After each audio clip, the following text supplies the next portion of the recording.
what I really liked about it was that the characters that you followed, it was almost poignant, and they were innocent and poignant almost in the way they were, not conscious of how they're also pawns in the sort of larger constructs that you were talking about.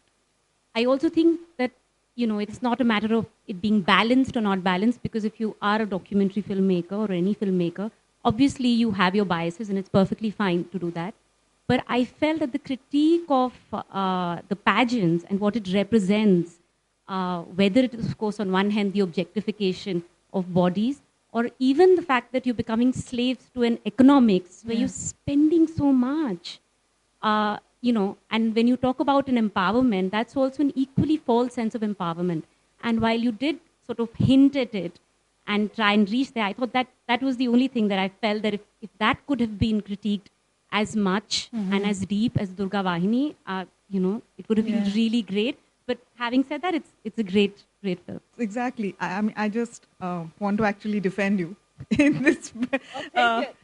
Because I feel that, and I admire this about the film, that because you are so aware that, of course, you disagree with someone saying, I'm going to slit your throat, and that sort of thing. It is so easy to be critical of fundamentalists.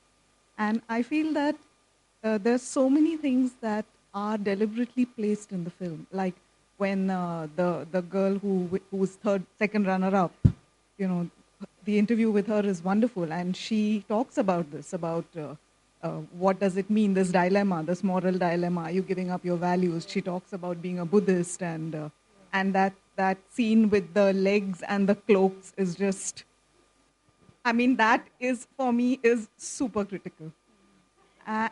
So, yes, and the Botox, and there is this, and the fact that you are letting Prachi's father say it, about culture and look how they're dressed. And so I think that criticism, because see, there's nobody within the Miss India who is going to say that. They are not going to criticize themselves. And there is no filmmaker's commentary. So I think that it's great you have allowed, in fact, the Durga Vahinis to criticize the fundamentalists, have been very vocal in their criticism, and that's included in the film. So for me, that's actually going very far.